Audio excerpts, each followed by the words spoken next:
Hey guys, welcome to Shopify app. In this video, we will go over on bulk image alt feature.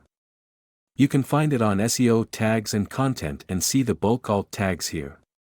Let's get started. As search engines like Google cannot read the image themselves, the alt tag helps them better understand the content of the image, so that they can show relevant content in response to a certain targeted keyword. To add alt tags, you just need to choose one of the two options here, use default template or create your own template and then click Save button to add alt tags to your images. Besides, you can also tick this option if you want the alt tags added by the app will overwrite the edited content in Shopify admin.